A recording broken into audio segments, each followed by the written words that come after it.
Welcome to the third episode of the series, Playbook for Monetizing Your Music Rights. Here we will deal with royalty streams, the different ways your music makes money. In our previous episodes, we covered the foundations, understanding composition versus sound recording rights, and knowing how copyright law protects your creative work. Today we will be breaking down every single way your music generates income. We call these royalty streams. And here's what most artists don't realize. There are at least 7 different ways one song can make you money. Not 1, not 2, but 7 different revenue streams from the same song. Most artists I meet are only collecting from 1 or 2 of these streams. They're leaving millions of dollars on the table without even knowing it. The 7 royalty streams. 1. Mechanical royalties. Mechanical royalties are earned every time your song is reproduced or manufactured. Think about it this way. Every time someone makes a copy of your music, you get paid. This includes physical copies, CDs, vinyl records, cassettes. Yes, people still buy physical music, especially at concerts and in some markets. Digital downloads. When someone buys your song on iTunes, Amazon Music, or any download platform. Interactive streaming. When someone streams your song on platforms like Spotify, Apple Music, Boomplay, or AudioMac. Now, here's what's important. Mechanical royalties are paid to the owner of the composition, the songwriter or publisher. In most countries, the standard mechanical royalty rate is negotiable, but it is typically calculated based on the wholesale price or a statutory rate per song. For streaming, the mechanical royalty is embedded in the payment streaming platforms receive, usually split between composition and recording rights. If you wrote the song, you should be collecting mechanical royalties. If you signed a publishing deal, your publisher collects these on your behalf and pays you your share. 2. Performance royalties. Now, this is where most artists are losing the most money. Performance royalties are earned every time your song is performed publicly. And performed publicly means more than you think. When your song plays on radio, when your song plays on television, music channels, TV shows, reality shows, when your song plays in clubs, bars, restaurants, hotels, or shopping malls, when your song is played at concerts or festivals, even if it's not you performing it. When your song is streamed on non-interactive platforms, like internet radio. Every single one of these uses generates performance royalties. These royalties are collected by collecting societies and remitted to you. These organizations have licensing agreements with radio stations, TV stations, clubs, and other venues. They collect money from these places and distribute it to songwriters and publishers. But here's the thing. They can only pay you if you're registered with them. If you're not registered, the money still gets collected. It just sits in a pool, and eventually it gets distributed to other registered members or held indefinitely. You're literally leaving money on the table for someone else to take. 3. Synchronization fees. Synchronization fees, also called sync fees, is one of the most lucrative payments in the music business. A sync fee is what you earn when your music is synchronized with visual media. This includes television commercials, like a beer or perfume commercial, films and movies, whether Hollywood productions or international films, TV shows and series, including reality shows, dramas, and documentaries, video games, when your music is part of a game's soundtrack, YouTube videos and online content, when creators use your music in their videos. Sync fees are negotiated directly between you and the producer or brand. There's no standard rate. It depends on how your music is used, for how long, and in what territory. And here's the beautiful part. You also earn performance royalties every time that commercial or show airs on TV. So it's double income from the same use.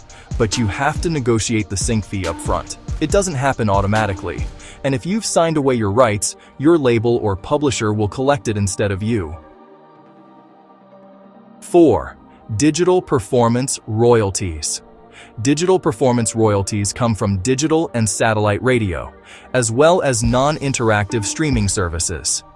Let me clarify the difference between interactive and non-interactive streaming, because this confuses many people. Interactive streaming is when you choose exactly what song to play, like when you search for a specific song on Spotify and hit play. That generates mechanical royalties. Non-interactive streaming is when the platform chooses what plays, like Pandora-style radio or curated playlists where you can skip but not select. That generates digital performance royalties. In some countries, these royalties are less common because most platforms we use are interactive. But if your music is played internationally on services like Pandora or SiriusXM, you earn digital performance royalties.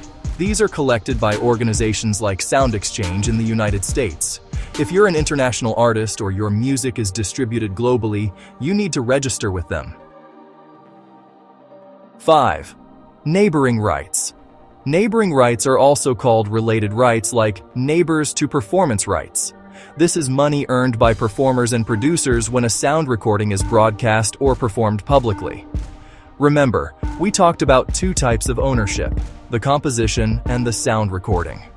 Neighboring rights apply to the sound recording. Performance rights apply to the composition.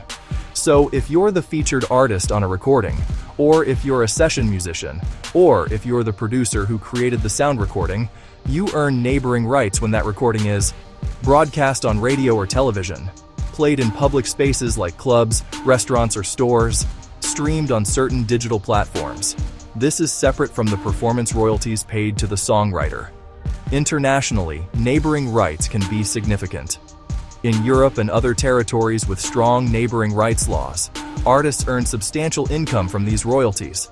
If your music is played internationally, you need to register with neighboring rights societies in those countries to collect what you're owed. 6. Print music royalties.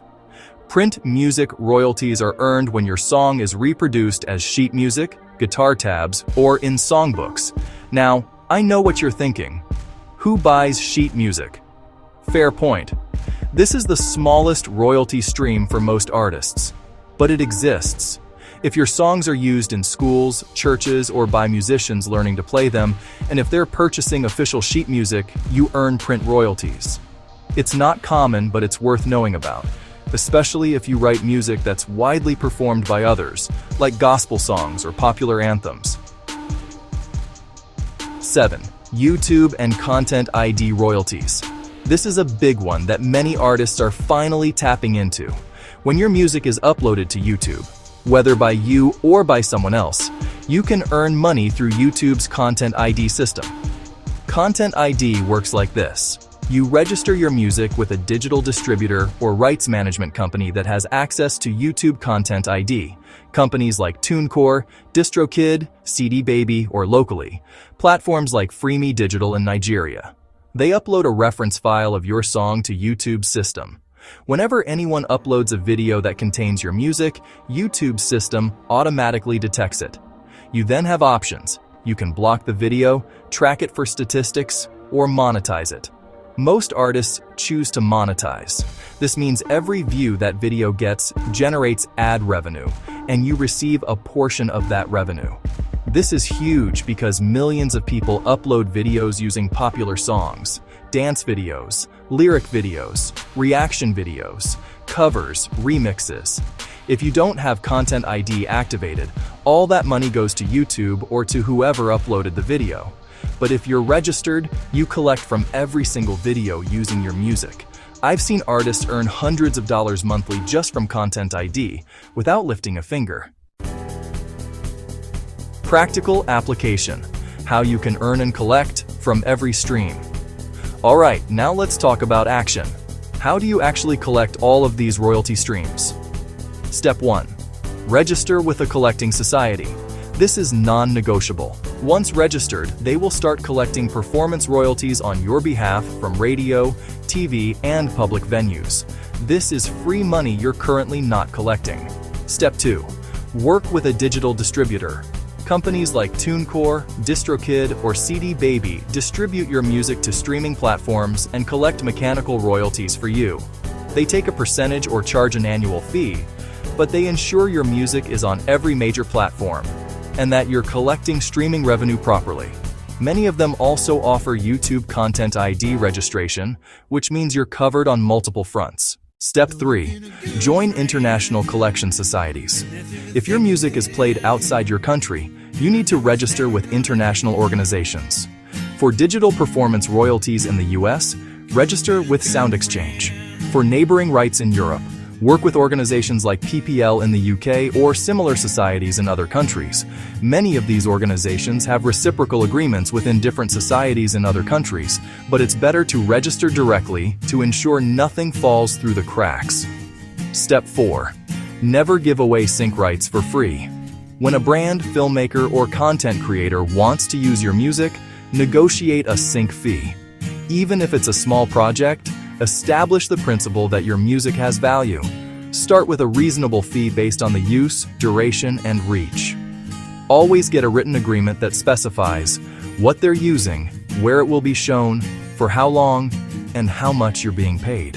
If you're not comfortable negotiating, hire a lawyer or manager to do it for you. The fee they negotiate will be worth more than their commission. Step 5. Audit your statements regularly. Whether it's your label, distributor, or collecting society, you should receive regular royalty statements showing what you've earned. Read them carefully. Question anything that doesn't make sense. If you can, get an auditor.